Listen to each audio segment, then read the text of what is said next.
Hey guys, welcome to Ringsiders. I'm Jamie, joined again by Callum. How you doing, Callum? I'm good, Jamie. Thank you. Looking all pretty with your hat on. All right. Today, Wait to start the intro, mate. But okay, who are we joined by today, Jamie? I'm going to put you over. Today we are joined by one of the hottest prospects in British wrestling. He is Mr. Joe Rage. Hello, Joe. Thanks for joining us. One of the biggest. I don't know about one of the hottest. Hey. Don't put yourself down, mate. Yeah, come on. One of the biggest, the hottest prospects in British wrestling. How's that? I mean, everyone's big to me anyway, man. You know. Yeah, I mean, you're every part of 5'2", so I'm 5'6". Right? Let's not. Sorry. You know. 5'6". And I'm an old man. You shrink when you get older. Remember that. Right? I'm not aging well. But thank you for joining us, Joe. How are you today on this lovely sunny day? Absolutely great. I've had to put the curtains closed and set some ambient lighting for you. I appreciate the production, Joe. Top marks. But yeah, how's lockdown been for you? I mean, you've not been able to do the wrestling recently. What have you been doing in your spare time? Well, I mean, I understand that it's hard for everybody, and lockdown is going to be a different perspective for everybody who's in it. But like for me personally, it was easy at first because I took a week off everything and just sat on my ass and watched Netflix. And now, got bored of that and then sort of went back to some old training that I used to do before doing wrestling and doing like body weight stuff and running and things like that. And I probably ran a bit too far, too fast because now I have shin splints, but you know, it's all right. Shin splints. You see, that's why my golden rule in my 36 years is never run. Well, that was mine, and that's how I got fat. See, I'm fat and lazy, and I'm too old now to care. So I always used to say, I don't run from anything. Yeah, I'm not built to run. I'm really not. I've never seen you run once or even walk slightly fast in your life, Jamie. But and you're my hero for that. But yeah, so you've been keeping somewhat busy, Joe. Keeping in shape, you say, doing body weight stuff. What else have you been doing? What have you been watching on? What I want to know is what have you been watching on Netflix? Have you watched Tiger King? Mate, I watched Tiger King. I completed all that, and but I've just completed How I Met Your Mother. Yes. Nah, sir, no. Oh. It was getting really, really good, and I was like, finally, I'm going to find out how he met the mother and everything like that. And then last episode is shit. I'll give you that. No, the last like couple of episodes, it's just like, what? No. The mother should never have died. He should. Oh, spoilers. Just ruin the whole thing. I was trying to keep that, but like I hate that. Yeah, because I was rolling my eyes at the amount of times that he was going back to Robin all the time, and it was just like it was too much. It was too many times. Yeah, like they'd already established quite firmly. No, this is it. Barney's finally going to get married and settle down with somebody, and you know Ted was over it because he saw the wedding and he was like, you know what, I'm over this. I can let you go. Barney just for him to put Ted over in the end. Like they fed into Ted. And I'm just like Barney's such a wasted character. One of the greatest sitcom characters ever, if you ask me. And then they just wasted him completely. It should have been him with her instead. Like I livid. I hated that. But I loved How I Met Your Mother as a whole. I thought it was one of the best. I thought it was better than Friends. As a whole, yeah. As a whole, there was a lot more funny stuff. There was a lot more moments where I laughed out loud than I would do with Friends, although Friends had a lot more moments that I would like kind of cherish. Yeah, fair enough. Yeah, there's a bit of nostalgia with Friends. I'd never seen How I Met Your Mother. It's actually Callum that got me to watch it, didn't you? And he probably shouldn't have done that because he created a monster in the fact that I realise now that I'm a fucking Ted. So he wants to be a Barney Stinson, but then he messaged me and was like, "I'm a Ted," and I was like, "Yeah, you are, mate. You are a complete Ted." There's nothing wrong with that. I'm a Barney, but I am a Ted. But at least I've been married and now divorced. So yeah, I'm a Ted again now. So I want to be a Barney though. I think every guy secretly wants to be a Barney. Yeah, not many can be, unfortunately. No, I think we're all Teds at heart. Yeah, probably, yeah. So, moving on from How I Met Your Mother, Joe, we always ask every guest, the first thing is, have you always been a wrestling fan? Since I was about 8 years old. Right. And can you remember the first moment you watched? Yes, I can. It was watching WCW reruns on the old version of Sky on the TNT channel. Oh, so it was WCW that got you into wrestling? Yeah, but like that's only because I didn't know about WWE. I didn't know about anything in general. I was flicking through, looking for cartoons. I like, was just looking about and I was trying to find the Cartoon Network or something like that. And then came across these Goliath of men. I'd probably say around that time, Goldberg or Hulk Hogan was probably in the ring because I just remember massive guys. And I was like, what is this? and then I never used to watch TV with my brother because my brother is about 6 years older than me. So at that time, he was like, oh, no, you're immature. I don't want to hang out with you. So what I didn't know was that every night that I was watching reruns, he was in the other room watching like Raw or... Oh, really? Yeah. So he was watching wrestling. He just didn't want to watch it with you. He didn't know that I was watching wrestling. Oh, right, okay. He was watching wrestling, and then eventually, like, I think he probably went to the toilet or something like that, and then walked past the room and saw that I was watching wrestling. He was like, "You like wrestling?" I was like, "Yeah." It's like, "Don't be watching this. This is like old stuff. Go watch this." And then I got introduced to the Attitude Era. And from then, was it just like we've just done prior to this one, I've just done an interview with Shaz McKenzie, and she was saying that the first time she watched wrestling, it was like an instant thing. You saw it and you was hooked straight away. Like you don't just get half into wrestling. You either get fully into it or you don't at all. What was it for you? Was it like an instant? Was you drawn to wrestling instantly?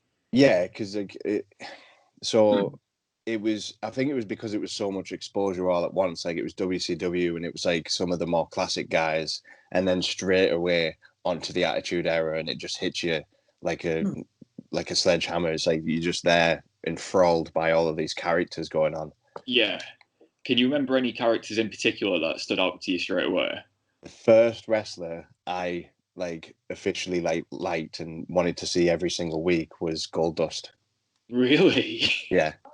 Is that just because he was so different, or it's because I was a kid and he used to kick people in the nuts. What more do you need? I'm not gonna romanticize the situation at all. It's just because I was a kid and I was like, what are all these moves? Kicking people in the nuts is obviously the greatest move. Yeah, because it's just that's the height of humor when you're a kid, isn't it? Like someone getting kicked in the nuts. Yeah. Incredible. So it's true though, all these things going on in the ring, and then like, right, kick that guy in the nuts. He's my favourite now. I love how wrestling works for that reason. I think the first wrestler I ever saw was Big Boss Man, and I was like, I didn't understand at the time why there was a policeman who was also a wrestler. Like he's working two jobs, why does he need two jobs? But at the time I was just like, this is amazing. This policeman is just I assumed that things got so out of control that the Big Boss Man was then called. Yeah. It's like somebody called the police and the Big Boss Man was like, fucking hell, again. And goes off. I love that kayfabe. That's kayfabe now in my head. Like I can't remember the first one I saw. I've been watching since like 1988. So I think with me I grew up as a Hulkamaniac. And like you said, Joe, you see these larger than life guys, You know, Hogan was there, and there was Andre and all this, and I was just drawn in straight away. But I, like you were saying with Goldust, like Goldust is more like the actual workers. He's a good worker, and I was the same. I was obviously with Hogan now, but I was always drawn more to your Mr. Perfects and your Tito Santana's, you know, the guys who worked, you know, that kind of thing. And what about you? Any other guys apart from Goldust? I mean, were you more into like the guys who were working than entertaining? You say? Yeah, because I mean, like your tastes evolve, especially from 8 years old onwards. So, like, as I started to grow up, I started to get into, because my brother was a goth. Like, I started to get into that, but I didn't want to get into all goth like type stuff. So, like, Gangrel was about as far as it went for me. Oh yeah. So, like, I was like, Gangrel, yeah, this is class. The Brood. And yeah, the Brood was awesome. And then when he brought Matt and Jeff Hardy in to face Edge and Christian, it was like, what the fuck? No, guys, work together. You could take over everything. But like, that was awesome. Like, that was an awesome moment. I remember when like the kind of like double cross Gangrel, and then Gangrel brought new guys in and stuff like that. But from there on, it was probably Mick Foley as Mankind. Yeah. I think from there I liked. I think the one appearance from Terry Funk as Chainsaw Charlie, like, I was like, is he coming back? Are we gonna get more of this? Chainsaw Charlie. That did it for you. Yeah, but like, and then from there I started to get like more onto the side of things where like who the most popular guys are, and it was more like you sort of Triple H's, The Rock, Stone Colds, things like that. But like, they were never my like real favorites. No. And I don't know why. It was just simply because I liked the more obscure stuff. Yeah. I even liked. I started to appreciate like what Blue Meanie did and stuff. And obviously with like Goldust and Blue Meanie, the sexual undertones were like lost on me at that time. but like, as I grew up, I'd probably say the first wrestler to make me think like I want to do this was Paul Orndorff, because then I started going back and looking at all the classic stuff and everything. Yeah. So I think it's workers like Paul Orndorff and Kurt Hennig who, when you're a kid, you don't realise the little things that they do that just make the character so much better. Like Mr. Perfect is one of the greatest characters and one of the best in-ring workers too, if you ask me. Yeah. But when you're a kid, you don't appreciate it. But when you're older, you think just the little things he does make such a difference to his performance. And I think the same can be said for like a Paul Orndorff as well.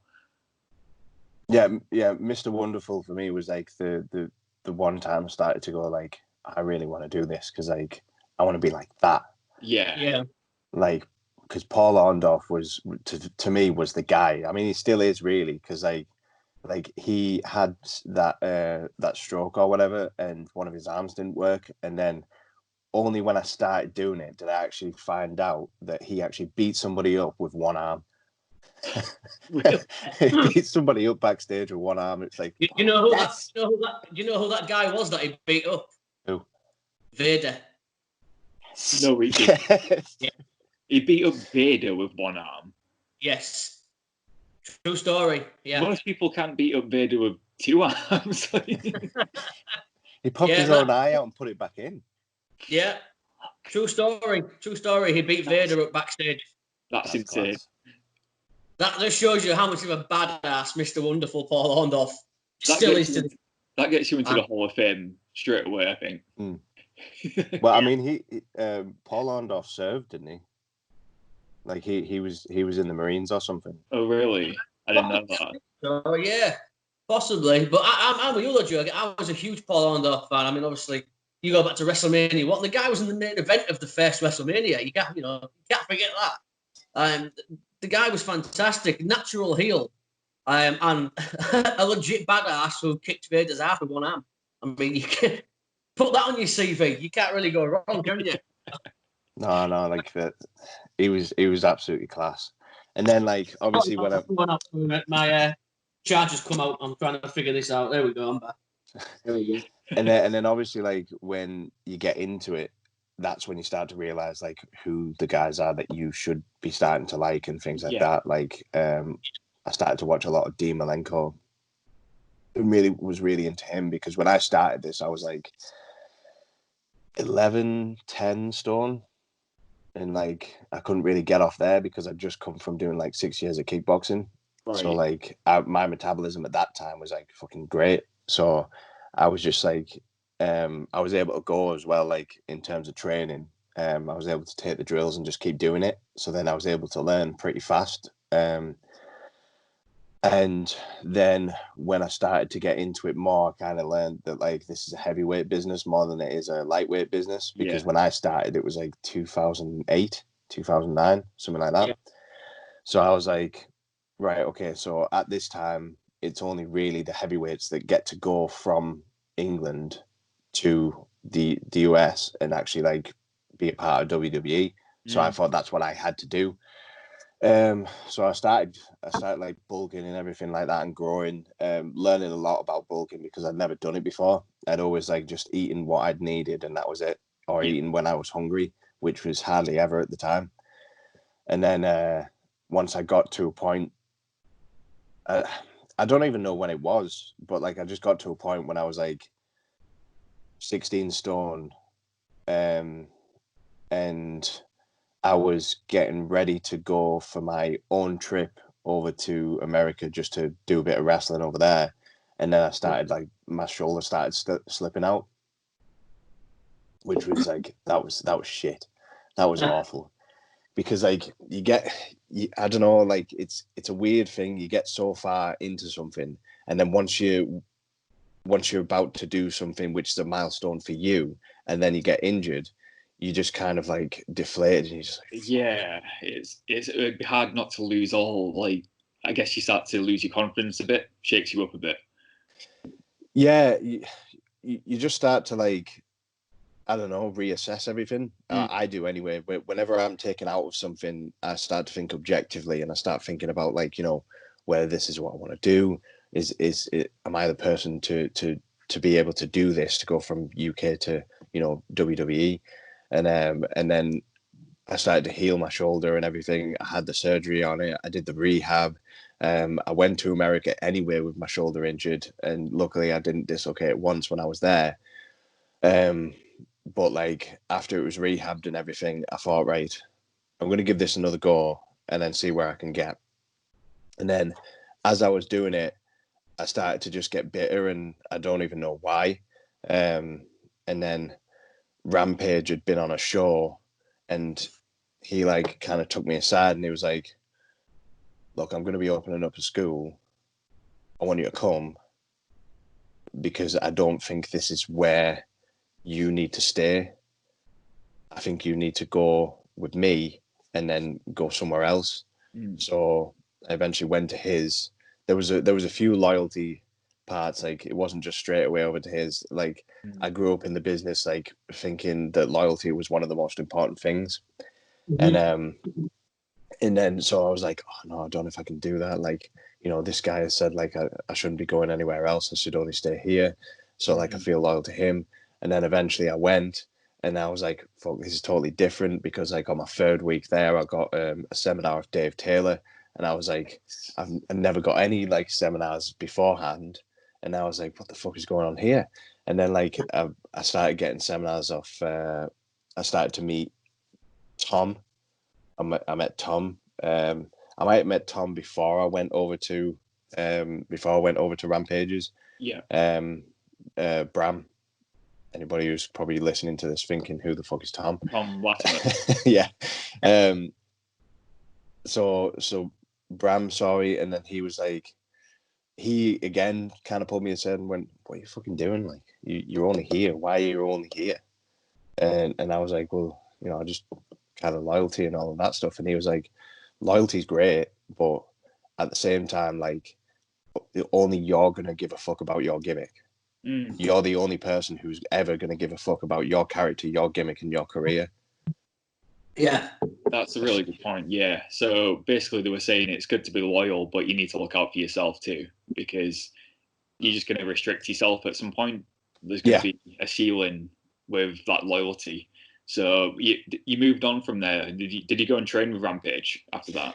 Yeah, like I trained with Rampage. I toured with Bram, and everywhere where we were, Bram kept pulling my head up and pulling me up about certain aspects that I was doing wrong. Just kind of like correcting me all the way through, saying that when you're looking at wrestling, this is what you need to be looking for. At first, he would always ask me, what do you think of that match? And because he would always be getting me to watch matches and stuff. Yeah. And he'd be like, what do you think of that match? What do you think of that match? And then I'd always tell him and he'd go, I think you're looking at the wrong stuff. I think you need to be looking at this. And then once he guided me that way, that was when I was kind of like, well, I think this, and this. And he was like, fuck, I didn't even think of that. Yeah. That's a good point. And then that's when we started to become more friends. I think we were more friends anyway, but we started to become more friends, and then now I couldn't really ask for two mentors better than Bram and Rampage. Yeah, well, because I've heard that before, actually. Sorry to cut you off. I've heard that before with Rampage being one of the best mentors in the business. Even, I'm sure you're familiar with Nathan Cruz. He's credited Rampage Brown many times. Said he's one of the best, not just in the UK, but in Europe and the world. He's a very undercredited worker, and he's an incredible mentor. So it's good to hear yourself say that as well. 100% he is. 100%. And Nathan Cruz himself, he's a great guy as well. Always backstage. Even if he hasn't seen my matches, when I've ever asked him, oh, did you watch that? He's like, oh, I was just after you, so I was just talking stuff out and that. So I didn't see it. So whenever I ask him advice or whenever I have an opinion, I would, and if Nathan's there, I will sort of say well, Nathan, what do you think of this? And then he'll give me his opinion, and I'll be like, I've always noticed that Nathan's opinion is a lot like my own, just a lot more experienced. Right. Yeah, because Nathan is one of those guys where you'd think he's a lot older based on how experienced he is. He's 1 year younger than me, and he's been doing it 1 year longer. Right. Okay. Yeah. Just by the way he speaks, sometimes you think he's been in the business for a lot longer. Yeah. But it's just a wealth of knowledge, and he gets it. Yeah. He gets it. Yeah. And it sounds like you're kind of cut from the same cloth in a way. I don't use the term often, but it sounds like you're one of the ones who gets it too. You will understand what it takes to be successful in the business. And like you said, with the knowing that you had to be a bigger size to be able to get into the US at the time, it's not so much the case now. I think wrestling's opened up with body size in general. But in the UK at the time, like you said, in 2008, 2009, British wrestling was a completely different place. It was dominated by the heavyweights, I'd say. It's not always been like it is now. What was your first experience with your first booking, your first show that you got on? What was that like for you? It almost made me quit. Yeah. Okay. Yeah, I want to hear this now. Yeah, we need to hear this. Yeah, I need to hear this. So, it was my second week of training. I got asked, do you want to, what are you doing on Saturday? And I was 18, 19 at the time. And from where I'm from, there's one club that's open, and that club is only good on a Thursday. So I was good on Saturday. I was I'm not doing anything on Saturday. And he was like, well, there's a show for you on Saturday if you want to go to it. So I was like, yep, this is the meet. This is the time. Went, meeting up, on the way, going to Liverpool. And on the way there, they were like, have you got any gear, son? I was like, no, what do you mean? It's been 4 days since my last training session. I don't even know where to buy gear.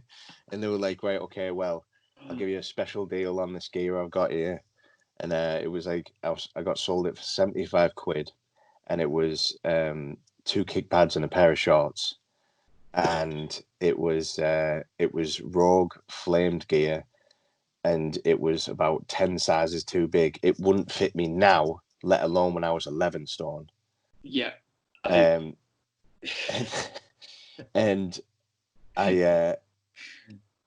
so I then wore them, and they basically said like, well, you can be like a kickboxer. That can be a gimmick since you've come from kickboxing. I was like, well, you know what? That's 2 + 2 = 4. Fair enough. I get that. So I then get to the show. The place is great. It's kind of half surrounded by glass windows and stuff. So when you're going in paying for your ticket, you can kind of look to the right and see all the wrestling going on. So it kind of attracts you inwards anyway. Right. And I then get to the show. We put up the ring and everything like that. We go backstage and start like relaxing. And then a guy walks in, right? This guy walks in and he's wearing a fur coat, purple suit, and he has a hat on with a feather in it, right? And that's not a gimmick. That's him. Okay. He enters being silent with everybody. 2 people, the 2 trainers I had at the time, say, "Oh, you're all right, Mickey. How's it going?" I can't remember whether they blanked him. Oh no, he goes. He says all right and stuff, and then he goes, "By the way, I'm cold." 2 guys who we walked in with, which by the way, like were half his size, like a quarter of his size. The guy looks like he was in the shape of like Butterbean, so like. God. But like Butterbean when he was a bit in shape, a bit younger. So like he still had the gut and everything, but he had these big arms. And he looked like Kingpin from Spider-Man. Right, okay. Yeah, that's a better one. So he goes, "I'm cold." They take his coat off for him. How weird. Yeah, he just got it over his shoulders, like he's a pimp or something. Like he's a pimp. This isn't a gimmick. This isn't a gimmick. This is him. This is him because he did it again and again afterwards as well. And there's no crowd around or anything like that. It's just this is backstage in the changing rooms, and he's just doing this. And then he says like, "I'm too warm to take it off," and then he says, "I'm too cold," and then they put it back on. And he goes, "Right, we're leaving." So then like they open the door for him. He leaves and everything like that, and then he comes back later and then gets ready for the show. But like, I think he got ready in a different changing room or something like that. And this guy is like absolutely nobody. He was called the Governor, and he used to do like shows for Ian McGregor and stuff in like most Manchester-y areas. Right. And he was halved in with McGregor. Like, so basically he got to do what he wanted because he half owned the show. Okay. So that was that anyway. And I was like, if this is what wrestling is, this is going to be like a bit of like a weird thing for me. I don't know if I want to do this. Because that was my first impression of wrestling, is not really a good one. So the show starts and like some of the matches are getting ready to go out and stuff. And my trainers say, "Why don't you get like your joggers on and a jacket on, go around the front and watch?" Since the glass is there, I was like, all right, yeah. So I'll go around the front, start watching. There's this guy in like really cool like denim. I remember like thinking like he must have been like a biker or something like that. And he's got like this long hair and this 80s look. And I'm like, fuck, this guy's cool as fuck.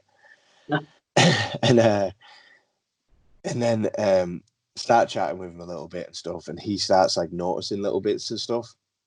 I then find out that that's Frankie Sloan. Oh, cool. So then he's telling me the what's, the whys, and the wheres of wrestling, because he then learns that I'm like, you know, just first show and everything like that. And you know, having like a little talk with him and stuff. And I just remember thinking like, if that's what wrestling is, I want to do that. I don't want to do that fucking take my coat off and all that. Like, I want to do like this guy. And like that was really cool because I always remember that as a specific moment, whereas like I was thinking about not doing wrestling and then suddenly attracted to doing it because Frankie always made it seem so cool. And then he also predicted a bit as well.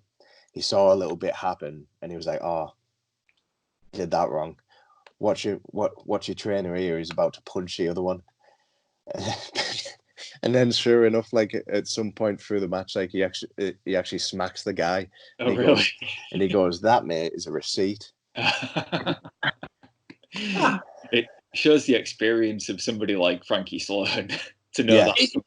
It's a guy you don't really, I don't think gets a lot of the credit he deserves, does he, when you think of the British scene?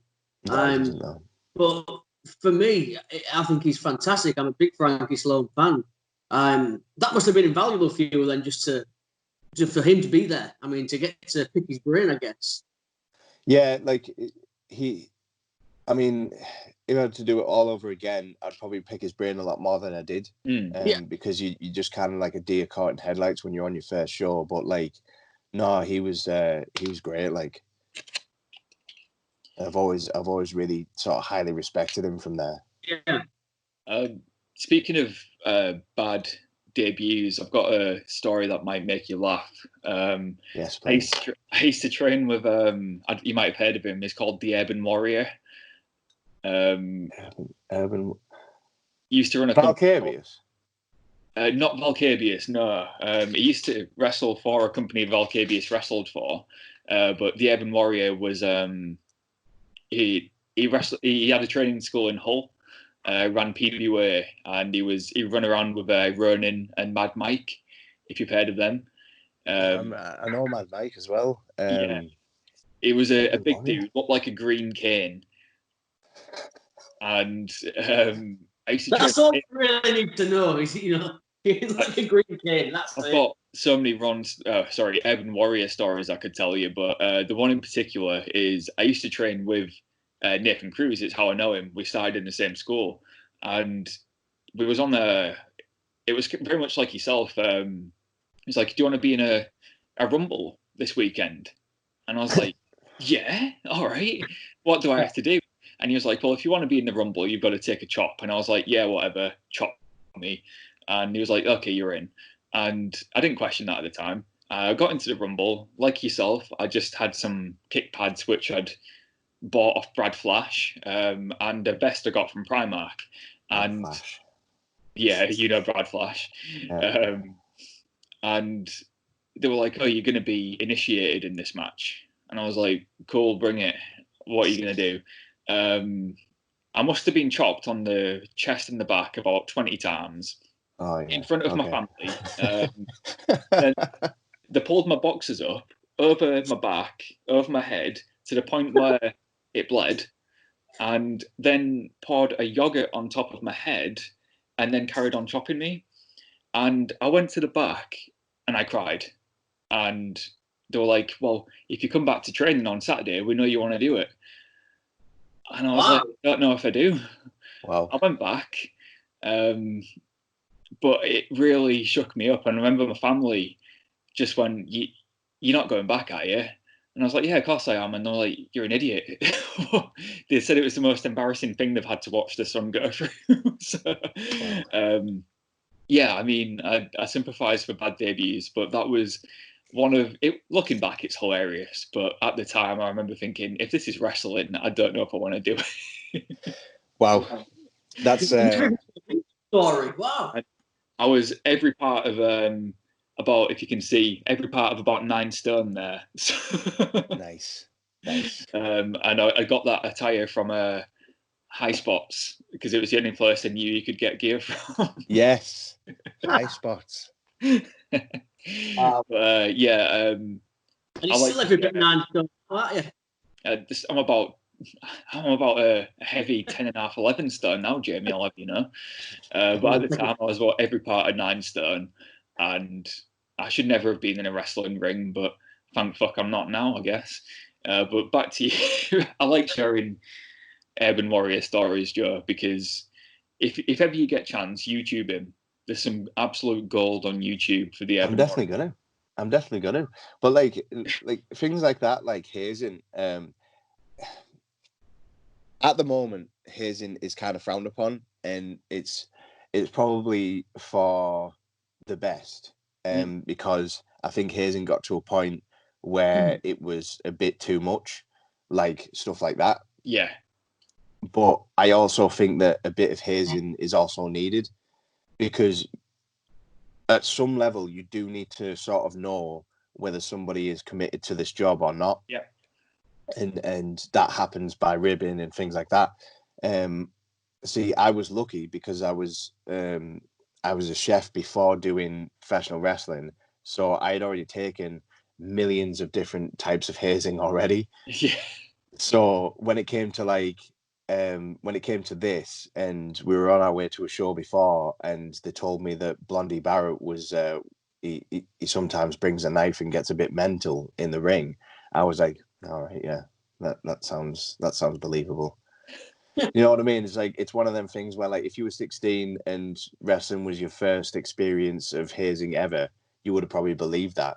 But because I had already had some sort of character building moments throughout chefing, probably some were too extreme, probably some like were okay, but like I think those ultimately were needed because I didn't believe any of the hazing that I ever got when I first started. Yeah. So it prepared you a little bit for the wrestling industry. Yeah, and being able to laugh stuff off and just kind of like continue. Like if I'd had a debut like yours, I probably would have never done wrestling again. But like, you know what I mean? Like it's one of them things, isn't it? Where like I think a lot of the time, well, maybe at least half the time, like you kind of get the hazing that you're supposed to have in certain moments of your life, because it's what life is kind of set up for you in that sort of sense, which sounds a bit like fate and sort of destiny kind of thing. The universe is looking out for you, but yeah, it's just you get what you tolerate sometimes. Like you said, it is kind of a character building thing too. When done right, you can, if you can take the hazing, like it shouldn't be to the point where you're making somebody question whether or not. Well, no, actually, you should make them question whether or not they want to do it, but you shouldn't like go out of your way to hurt the person. You should it should be, if they come back, they want to do it, and once you know they want to do it, that's where the hazing stops. Like there's banter, and then there's going too far, I think. 100%. Like I think that yours was a bit too far, but I think that some of the ones that I've seen before were okay. Yeah. I've seen both, like things that were too far and things that were okay. Like there's been a lad who got bullied before, so then I waited until the rumble at the end of the match and then found the bully and then started beating him up for real in the ring, because like I was just a bit sick of it and I'd already told him twice to stop. So like I think that hazing can get too far, but it can also be good, and it really just sort of depends on how it's done and how it's delivered and in what situation. Like some of the stuff that I'd heard about Bill DeMott, some of the hazing stories there, some of them were too far, and there's some stuff where I'd be like, I want that done to me. I want to go through that. I want to go through those challenging moments and then get out the other side and then say that I did that. But then other times I'm like, fucking hell, I don't know whether I could do that. Like, yeah, I think the thing with Bill DeMott is a lot of his techniques were actually fine. I think he's just not a good person. Like, you know what I mean? Like the things he was doing, like you said, it's just general hazing. Yeah. And not, to me, some of them went too far, but some of the things he said as a person were just questionable. So it's like, if that was anyone else doing it, maybe it wouldn't be too bad. But because it's Bill DeMott, and he's got a bit of a reputation anyway, I think it seemed a lot worse than it was. But yeah, I mean, I get what you're saying.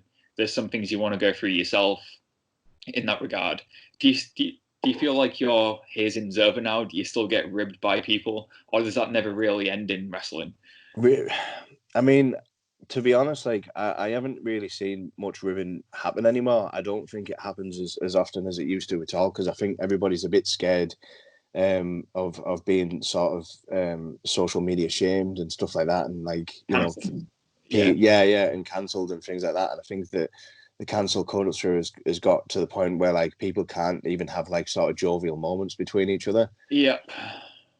But I mean, it sort of is what it is, and you know, we just have to respect the we just have to respect the state of the world that it's in.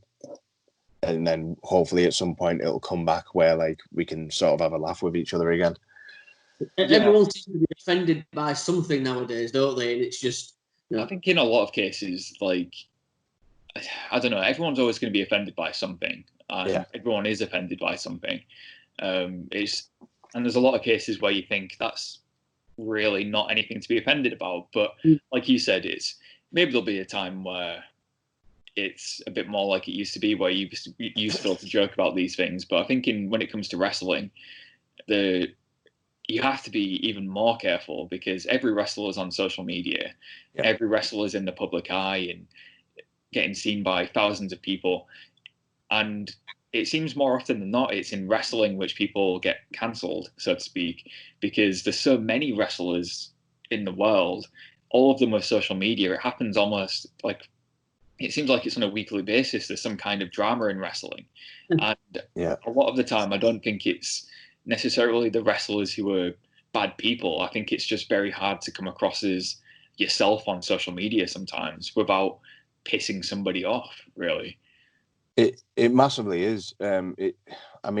It's partly to do because we're all just freelance brands, and it's like, because of that, we're all different companies, so people are looking for the next scandal for every single company that's out there. So like there are the big companies of actual wrestling companies, but then there's also the little companies of each individual wrestler themselves. Like, you know, the next scandal for like the big stars, and then the next scandal for the stars under them, and then the next scandal for the stars under them, and it just keeps going and going until eventually people can't even start their career because they said something 10 years ago.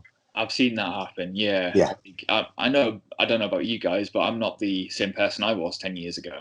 And I know that's not an excuse, but I don't think it should be held against you if you can say my views have changed. This is what I used to think, but it's not what I think now. I think that should be okay. But that's what always gets me. Like, you'll see in the news. I mean, with everyday life, there could be somebody in politics and they've come into power, and you see, oh, this has been released 15 years ago. So-and-so said this at a party when he was drunk. It's like, why are you bringing this up 15 years ago? Now I'm like, who gives a shit? You know, it's not that same person. You know, it's a horrible... If it depends on what they said, and if they still think that's the case and that's the view they still hold, then yeah, by all means, go at them. But I think you should be, especially with social media. I've said things on social media which I'm not necessarily proud of a long time ago, and nothing too bad, but like, I just don't think you should be. It's a weird one.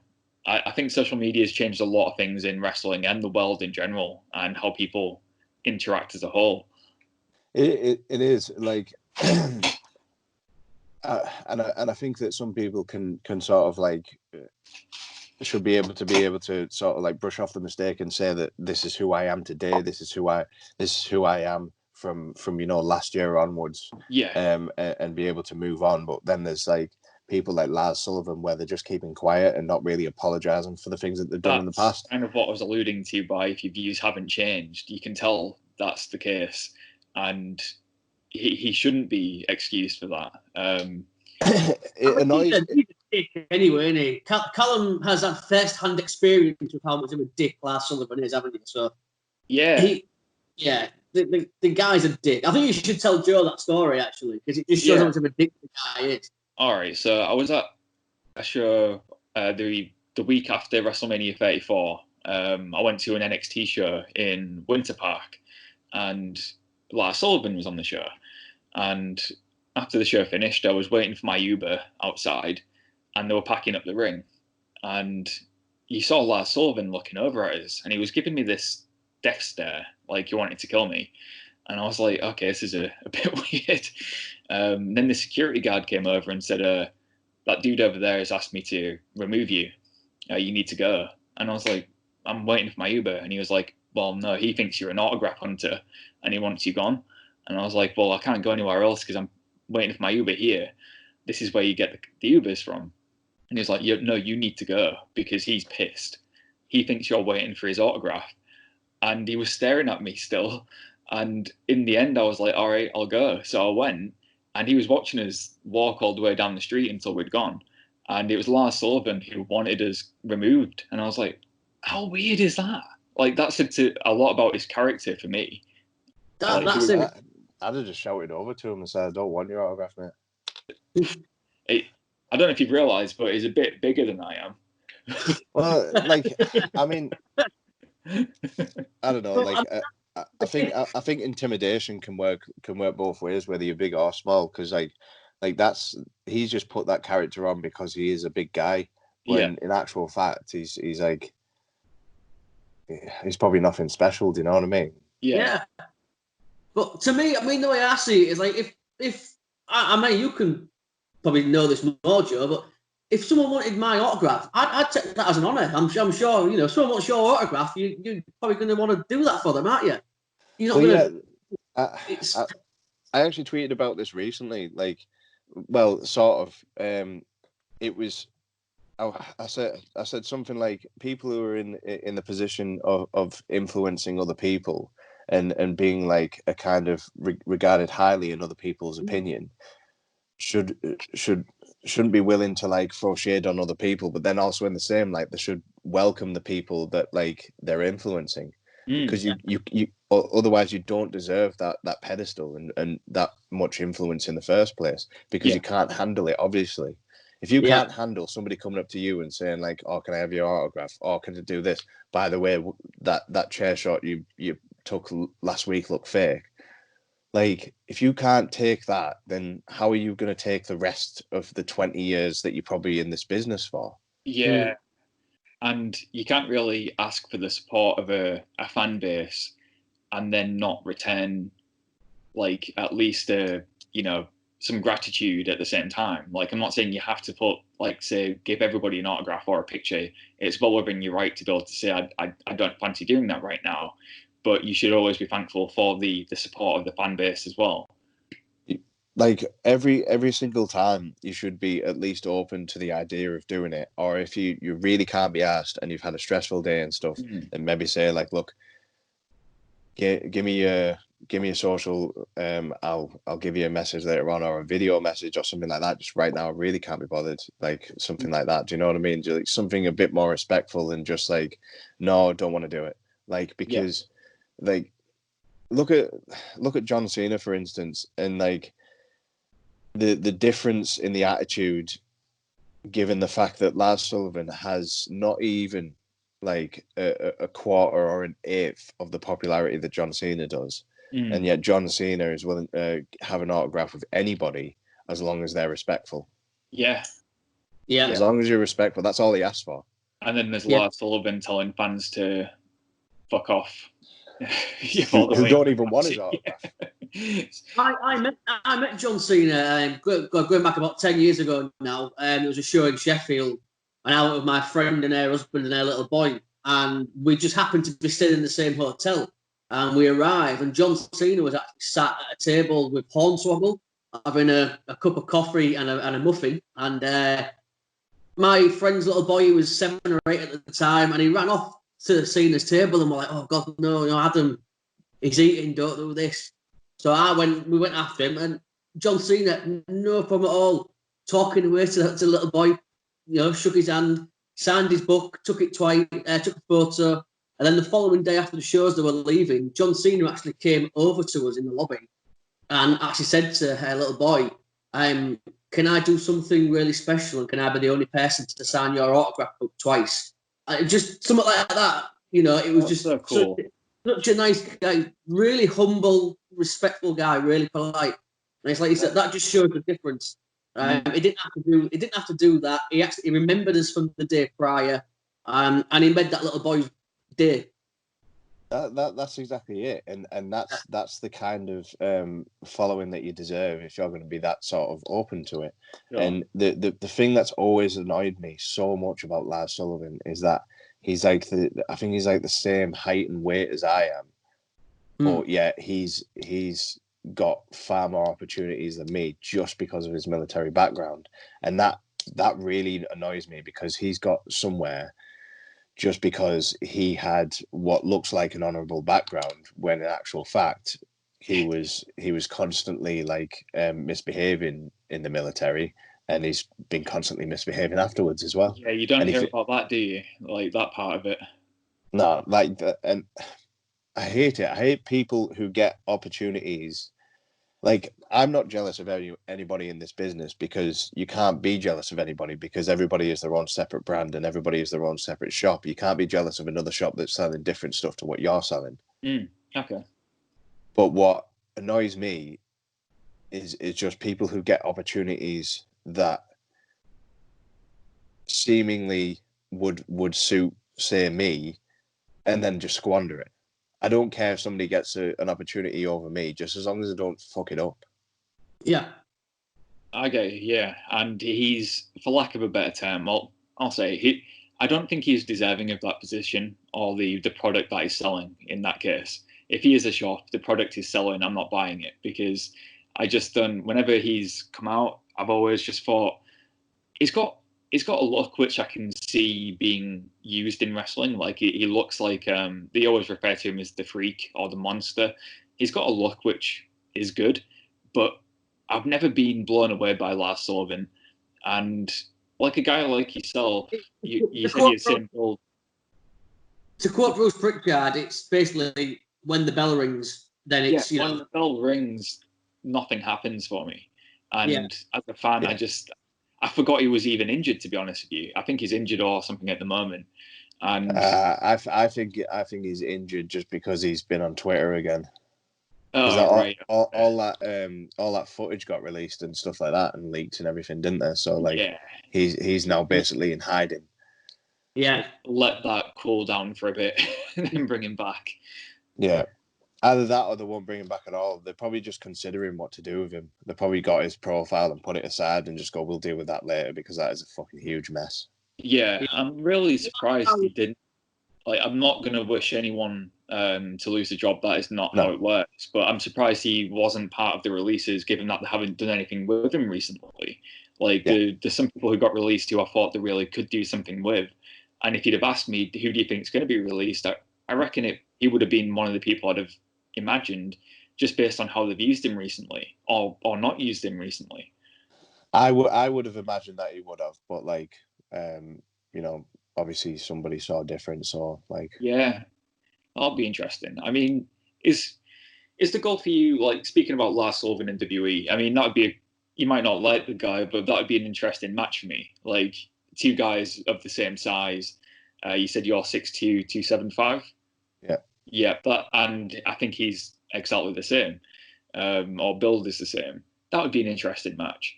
Is there anyone else in WWE who is like or not even just WWE, like AEW as well? What would you class as your dream match for those companies? A dream match? I don't know. Like, I always consider the goal to actually get signed by them, and then kind of like who I'd want to go against kind of afterwards. Yeah. But like, I don't know. There's probably quite a few I'd enjoy. I think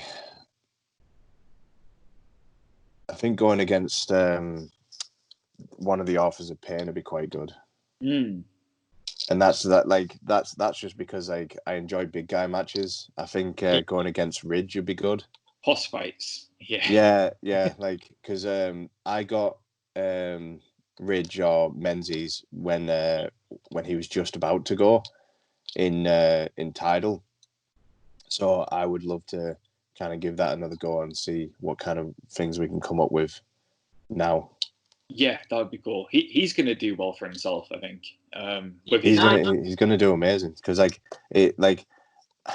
think that anybody who has like a close eye on NXT and stuff like that, and the NXT UK and everything, I think that the fact that he was the only one that was sent to Florida hasn't been lost on a lot of people who were watching. Yeah, agreed. I'm actually looking forward to, like, I know NXT UK is fantastic and it's a great opportunity for a lot of people, but I can't wait to see him in the States again, if I'm honest with you. I think he's just somebody who will translate so well to a worldwide audience. Yeah. And NXT UK, fantastic, great opportunity, but let's see him on the bigger stage sooner than later. Have you ever tried out with WWE, or is that something that's on your radar? When I was training under Bram and stuff like that, like I applied because he asked me to, and I got confirmation of Rampage as well to apply. Gave that a go. I did get the call up, and then the first lot of NXT were taken in, and I was kind of like, right, okay, so it's kind of not my time yet, because there was a few people there that were around my experience. There was a few people there that were like, lighter than me and in better shape and stuff. So I was like, right, I think I probably have to increase my workload and increase my conditioning, because I think that overall that's what they're looking for than just a big guy sort of like doing house matches. Yeah. Well, is somewhere like AEW also on your radar, or is that something you'd want to pursue? I think that as the character Aaron Jacobs, I think that would suit AEW more than it would NXT. I think NXT would take Aaron Jacobs and make it go in a different direction. Right. So for me, I'd want to be Aaron Jacobs in AEW, and I'd want to be Joe Rage in NXT. I mean, obviously, if I got offered the chance and they said one or the other, I'd just take it anyway. Of course. But like this is just my preference. And I think that there would be a lot of stuff that I could kind of do with that character there. Well, I think it would be cool to see you in AEW, given that there are a few Brits currently signed to AEW, but they're not like your bigger dudes. Like you've got your Kip Sabian, who's a fantastic worker, great character, and you've got Jimmy Havoc, who's known for his death matches. I think it would be cool to see that bigger British guy in AEW, and who better than yourself, really? Like you've just said, you've got a character which would be fit, which would fit perfect into AEW. Is that something you're going to be working towards then? Have you tried to make any contact with that, or? To be quite honest with you, I have zero contacts apart from like Kip Sabian who know me. Well, Jimmy as well, but like I have like zero contacts in terms of like management or anything like that. So like if they do offer me, it'll be just because they've seen my work. Can we get some kind of hashtag going for like higher rage, like get it trending? I mean, if you want to promote me in any way, I am not going to stop that. Let's do it.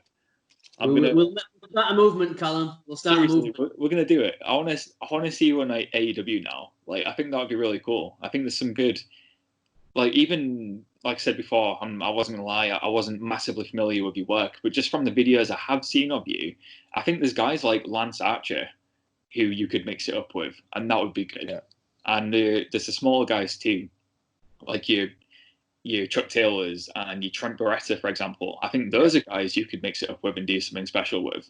Is there anyone else in like AEW, for example? I know I asked about dream matches, but not a dream match. Like, is there anyone there you just want to get the chance to wrestle? Because I think Jimmy Havoc. Yeah, I'd definitely like enjoy that. I think like even just on the small aspect that Erin comes to the ring already covered in blood, and then like with them get to a point where we don't know whose blood is whose, and was that blood mine from when I came to the ring, stuff like that. It's like I think it would be like kind of some funny moments inside of a death match that we could have. I think that would be interesting how it would like play into Jimmy Havoc's psyche. Like he's usually the person who makes someone bleed, but what does he do when someone comes down already bleeding? Yeah. I like that. It's funny you should say that because I want to do this now. Actually, we interviewed a wrestler from America last week called Christian Cabane, a really cool guy, and he said his dream match too was Jimmy Havoc. Everybody we speak to wants to get in the ring with Jimmy Havoc, and I think that speaks a lot about how good his brand is in that sense. Like everybody knows Jimmy is the deathmatch guy, and if you want to challenge yourself in a deathmatch, you go to Jimmy Havoc's shop. Yeah, that's exactly it. And I think also because there's kind of like so much that you could kind of do with Jimmy as well. Like I would, if like say we had a feud in a couple of matches, then I'd probably say like one of those would be like where we're trying to avoid making each other bleed, just for the sheer funniness of it. Like a reverse death match. Yeah, like you know, we Irish whip somebody into some light tubes, but they stop just before the turnbuckle, stuff like that, and it's like we're just teasing it over and over again until like eventually we just get a normal finisher in, and then somebody gets the 1, 2, 3. Oh, that sounds really good. Actually, I'd watch that. I like that idea a lot. Tag AEW creative in that idea. I like that. I think like giving people not what they expect all the time is something that I'm very sort of passionate about. Because like as a fan, I love it when I'm wrong, when I'm surprised, and when I didn't see something coming. Those are the best moments in wrestling. Because I think like say when the crowd is like chanting, you know, use the table over and over again, then eventually they tease it and give the table. Like you get like a big pop off that, but it's short-winded. I'd rather not give them the table whatsoever and give them something else instead. Like even if I get a boo out of that, like I'd rather that than you know, give them exactly what they're asking for, because if you give them what they're asking for, they'll never be satisfied. They become conditioned to getting what they want every time. And they don't appreciate it fully when it happens. I get that I'm like that myself. I always find myself saying, no, something should happen, it should be done this way, just because that's how wrestling fans are. But I always enjoy it more when I'm wrong. And I was like, that was amazing. Like the Boneyard match, for example, at WrestleMania, I'd already written that off as probably the worst thing ever, and then it happened. It was so different to what I thought it was going to be, and I was like, that was the greatest thing I've ever seen. I loved the Boneyard match. It was incredible. As soon as I heard about it, I was kind of thinking like everybody's like, you know, thinking of stuff to do, and then somebody somewhere was it like I always think of like one person just going like, well, how about we don't even give them a wrestling match at all? Yeah, that's probably how it happened, isn't it? Like they were planning out a wrestling match, and then somebody just goes, why do we have to do a wrestling match? Funhouse. I mean, same with that. I thought that was incredible. And was it even a match? I think there was one move at the end, but I was blown away by it. I just thought this is the greatest thing. Because I was like, what are they going to do? You've got a Boneyard match and a Firefly Funhouse. How are you going to make both of these work? But they did. They did. And they were the highlight of Mania weekend for me. They were incredible. It's because if you think about it, like Undertaker wouldn't be able to do his entrance. Yeah. If it was a normal match, he wouldn't be able to do his entrance. There'd be no crowd reaction. So then AJ Styles is screwed as well. So what are you going to do if like both people don't have what they kind of need for their characters? Yeah, like whenever the Undertaker wrestles and enters the ring, it takes him a good 10 minutes. At the Performance Center, he'd be in the ring within 10 seconds, you know. It wouldn't have the same aura about it, would it? So they did, like, but with the Boneyard match, with him coming to the ring on his bike, you know, with what was the song that was playing? Metallica, Metallica playing in the background. Like, this is fucking great. I loved it. It was fantastic. The minute I heard that, you could just hear the motorbike in the distance, and I was like, oh, fuck yes. This is going to be the best thing ever. I'm just like, my God. And he might be, 55 years old, but my God, the guy's still a fucking badass. And the minute you heard that move, I like that he's now like, he's not back to badass Undertaker, but he's like a combination of the two now. He's the American Deadass, I've heard him referred to. That makes me think one of his mates has punched him in the ass. Oh my God.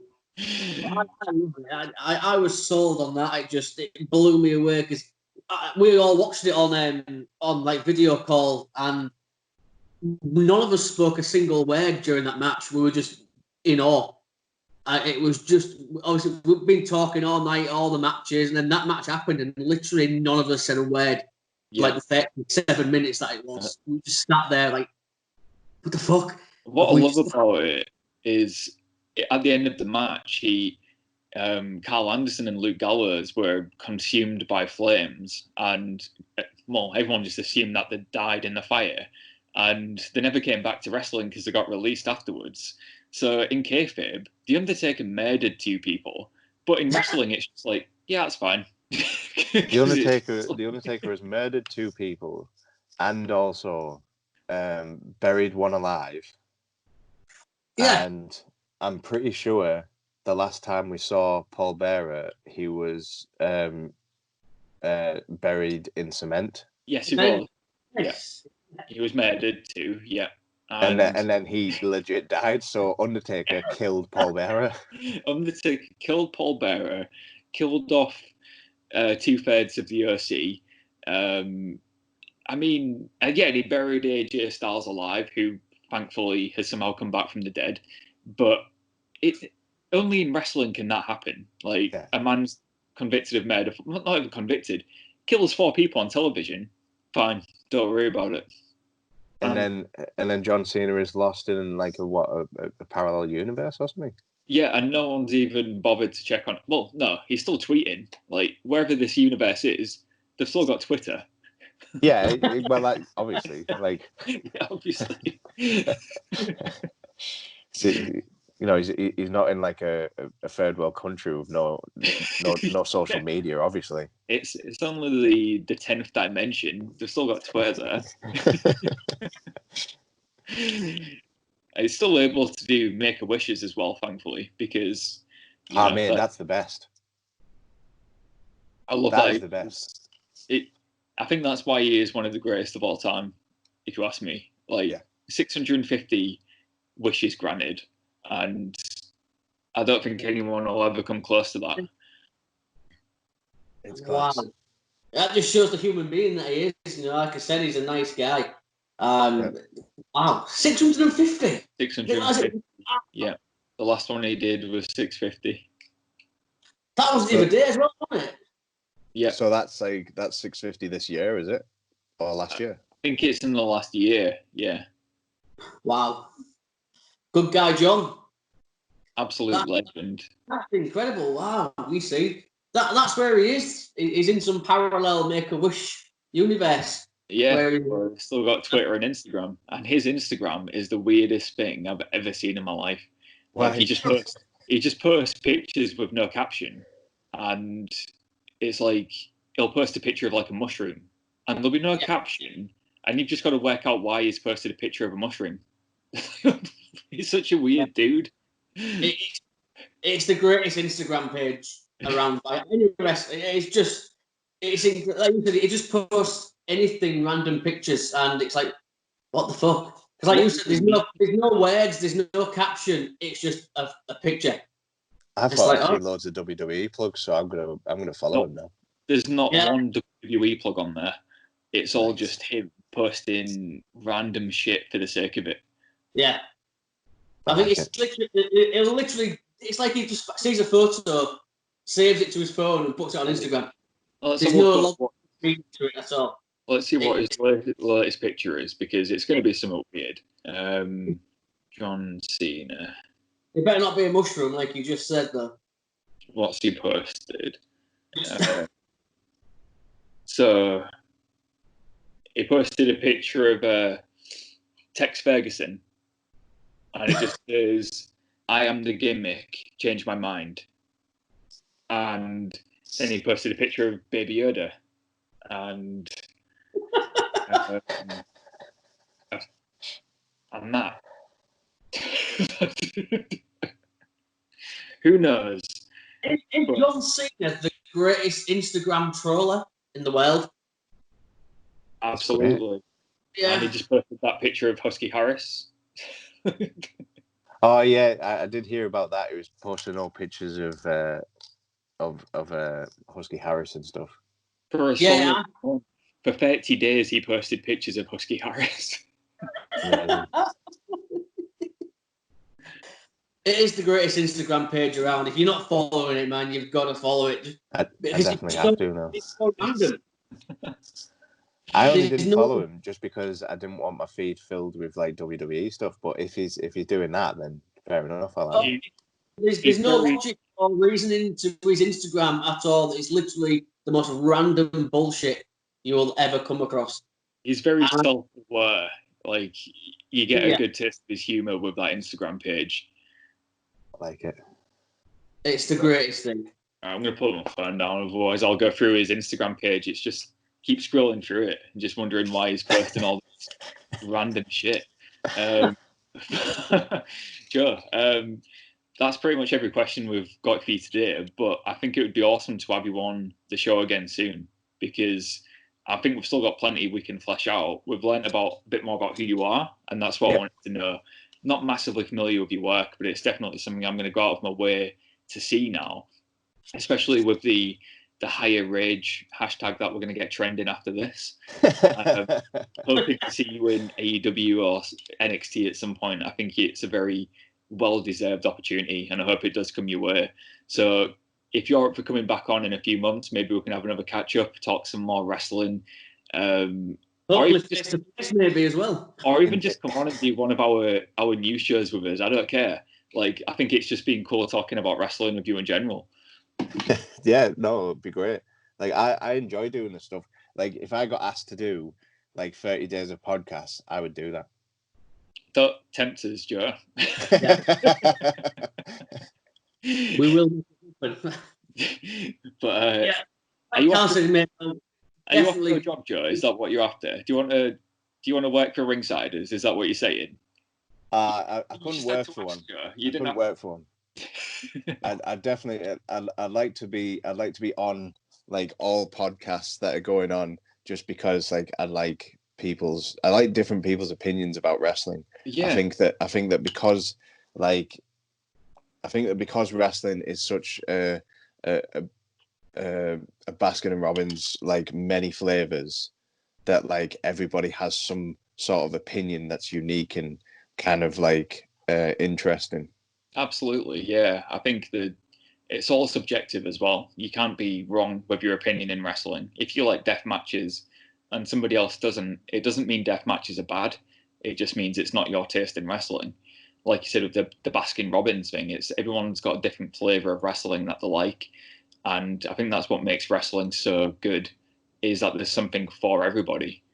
100%. And I would always say that wrestling is subjective to a point, because if you're familiar with the Trash Baggers Network, there are some people on there trying out some flavors of ice cream and not really pulling it off well. This is bad, but I was actually on the Trash Baggers Network at one point. The Facebook page. Are we thinking about the same thing? Yes. Yeah, I was on the Trash Baggers Network, and I was also on one of the matches is a Rumble that I'm featured in on Botchamania. So that's a little taste of how good I was as a wrestler. I was on the Trash Baggers Network. So that's class. It's not class, Joe. It's humiliating. No, but like you don't understand. A lot of workers want to be on the Trash Baggers Network. Callum, you made it. You made it, man. That's what it is. Because the class comments that come on the Trash Baggers Network is just some of the most gold ever.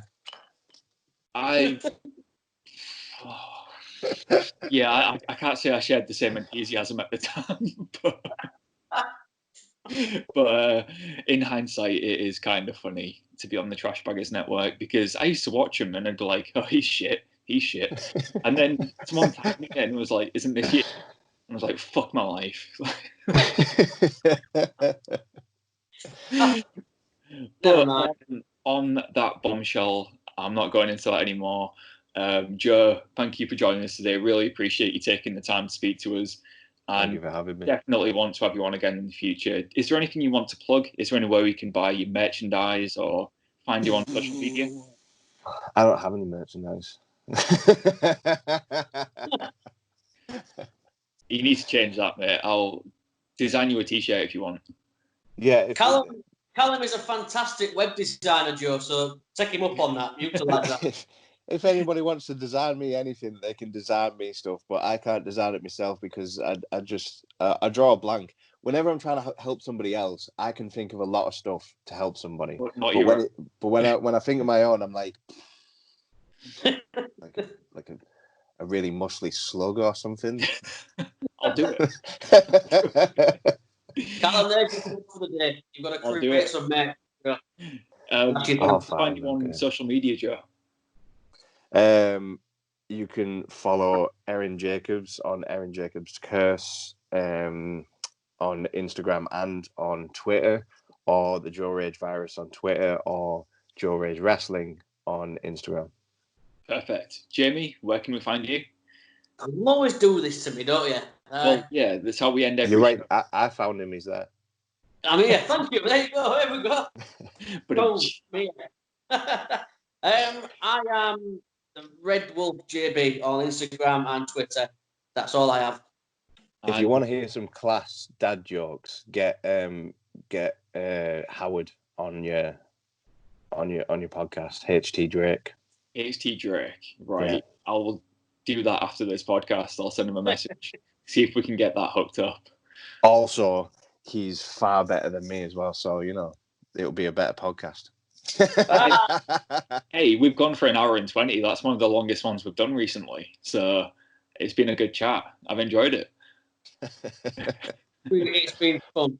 It's been fun. I've thoroughly enjoyed it, Joe. It's been so much fun. Like Callum said, definitely come on again. Hopefully, at one point, we'll get to do it face to face, maybe as well. Yeah. Yeah, that'd be great. Yeah. Yeah, I'd love to do a face to face. That'd be great. I reckon in a few months' time, you might be able to. Everything's working. Like I keep saying, I work at the hospital. Trust me, it's working. We're doing good. So fingers crossed. Few months' time, we'll have a face-to-face sit down, and we can chat some shit. And Callum will drink Pepsi. We can have a beer. We'll rock and roll. Nice. I do care work, and I'm trapped in England. Yeah. Well, we've been Ringsiders. Thanks for joining us, Joe. We'll be back next week. Goodbye.